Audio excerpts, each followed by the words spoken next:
City have now lost 4 Premier League games in a row, only managing to score 2 goals in that time. My goodness. Pep Guardiola got some stick from Liverpool fans throughout the game, and it's fair to say the City gaffer was a tiny bit rattled. They want to sack me. I was. They were more kind. So even when they do it with the 0-2, why didn't do it the 0-1, or why didn't do it? Or why didn't do it last season? So when we won the Premier League, why didn't they want to sack me now? I didn't expect for Anfield, honestly.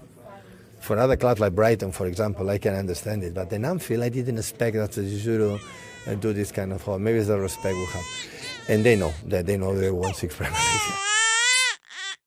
Oh my goodness, that is horrific. We'll talk about Liverpool in just a moment, but let's talk about that. The reason they didn't say that last season, Pep, is because, of course, you won the Premier League and you're amazing. And also, it's football fans, right? Yeah. Football fans will look for any so-called weakness to have a pop at you. The fact that he bit really, really surprised me. Even talking about it after the game. The fact that he held his 5 fingers and thumb up, saying 6 again, I'm like, why are you buying into this? Just football fans are horrible, vile people, and they're desperate to say anything to put you off your game. And Liverpool, and it worked. Do you know what's funny though? It worked, but what do you say to that when he says 6? You just have to go. Yeah, but you can't say it. You can't say you're better. You're better than that. You are better. Just know it in your head. Oh, when Jose did it, do you remember at press conference? I think for Spurs when he said, "I've won as many league titles as everyone in the league put together." Type of thing. I'm like, you don't buy it. Like, everyone knows Pep's a genius. Yeah, but it's human being. You're human beings at the end of the day. No, but you say that, but if someone says something to you, you'll buy it. I know. But I'm not, I know a lot of people will disagree with me, but I'm not a genius. Correct. That's not a good example because I probably. But if someone said something to you on another radio show, you best believe you're going to, regardless, you're going to buy it. Yeah, but if I'd won every single broadcast in the world, you've been doing it for 20 years, which means you're very good. Which pains me to say, you're very good, right? Sorry, we broke up there. Say that again. Very, very good, right? If someone criticises you on another... Oi, you better watch it, Sunshine. Be your last If someone criticises you on a different show, even if it's banter, you're not... But I'm not the Pep Guardiola of broadcasting. I understand that, but you're still going to have a pop back because you're a human being. I'd have a pop back. So I get it, and he probably shouldn't do it, but I mean, come on, it's any bit of fun, isn't it? It is a bit of fun. Isn't it? I want to talk more about Man City, but ever so quickly, we have to talk Liverpool because they were outstanding. I mean, I thought Man City were lucky to be 1-0 down for so long because it could have been 2 and 3 and 4. Although, all I say is although, and this is not me having a pop at Liverpool because it pains me to say I think they're the best team in the world at the moment, right? Yeah. I think they're absolutely outstanding.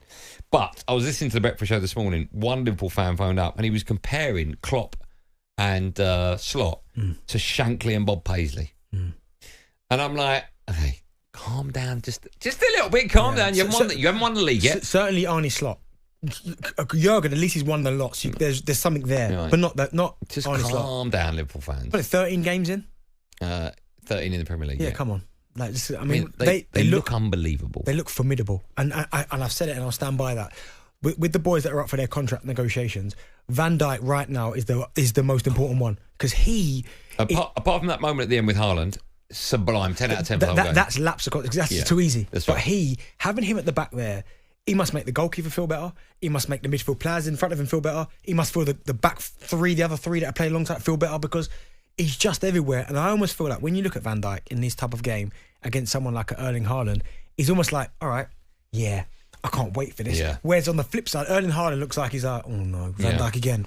Well, let's talk about him because a lot has been made of the supply Erling Haaland is getting or lack of it in midfield. But does City's main man have to do more? He only had 16 touches of the ball yesterday, with his goalkeeper Ortega having over 3 times more. He had 50. I know he's a goalkeeper, but still. We've compared Haaland to Harry Kane many a time. The big difference for my money is that Harry Kane, if he's not getting the ball, he drops back into midfield. Sometimes he drops back into that sweeper role and he helps the rest of the team out. Haaland just does not do that. No. And I know it's nuts, but people will go, all he does is score goals. He's a striker. That's all he's meant to do. But in games like yesterday, he does need to do more, doesn't he? Do you know what? Well, Harry Kane is an all-round better footballer. That's just fact. In terms of his touch, his passing, his vision.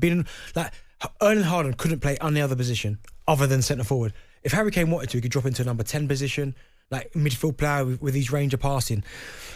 But I think for Erling Haaland, and you said 16 touches yesterday, it's hard because even the form that he's in, right, he's still got 10 in his last 10 goals in his last 10 games for club and country, which is not to be sniffed at, by the way, right? Mind blowing it is. Even this season in the Premier League, he's got 19, played 19 games. No, all in total, and he's got 17 goals, 19. Incredible. Last season, 45 apps, 38 goals. The first season he was here, 53 apps, 52 goals, right? So his numbers speak for themselves, but it's only when the team is in a situation like now where they're struggling for form, they're not creating as many chances, is that you look at his performance and go, well, he's got to do more. Because he's been doing this, he hasn't changed. He's been doing this since the moment he got to City. Not that many touches, but you give him an opportunity, he scores goals. So that's why we've not really had the conversation. There's been a couple of occasions where people have said he probably needs to do more, but he's just got hat-trick, so we'll leave him. It's only now because of the team's not creating any opportunities and he's not scoring goals, you're thinking, well, what else should bring him to the party? But I still think with Erling Haaland, in terms of a goal scorer, he's still one of the best we've ever seen. Goal scoring, right? Yeah. But I just think this is what he is. Now, Manchester City fans knew this when he got to the club, that he wasn't one that was going to get involved in the link-up play. He just wants to finish chances off, and it's not been a problem until now. You'd still rather have that Erling Haaland that touches the ball 16 times in your team than not. So one of the reasons he was so successful was, of course, the bullets that are supplied to him. Of course. They come from an array of players. One of them, Phil Foden, it's just not working for him. Another one, Kevin De Bruyne. I don't quite understand what's happening there. He came on when the game was basically over, 12 minutes to go, plus injury time.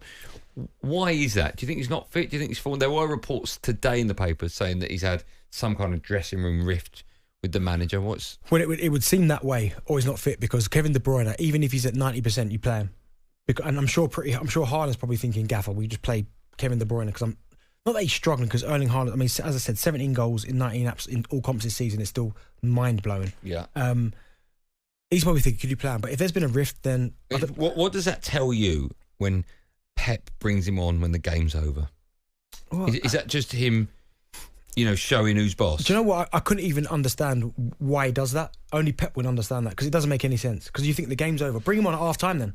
Where the game's in the thick of it. Yeah. But again, how fit is Kevin De Bruyne? Is he just trying to get him minutes? I don't know. But where I feel sorry for Haaland, when you look at who's supplying him, right? So you've got Phil Foden, who should be doing better. Like, Phil Foden is a wonderful footballer, but hasn't got going at all this season.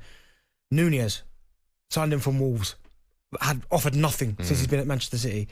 Rico Lewis, good player, in my opinion, shouldn't be playing for City week in, week out. No. I don't think he's at that level. Bernardo Silva, nice footballer, but needs legs around him, and he's playing alongside Gundogan. Gundogan, 2 years ago, incredible, but he's never really been one of those where he's that kind of threader. Does that make sense? Where Haaland will make the run and he'll thread him. He's been the one who gives it to De Bruyne. Like a David Silva. Yeah, he's the one who gives it to De Bruyne, and De Bruyne does it. So, but Gundogan, he looks like his legs are gone. So at the minute, you're wondering, okay, that's fine.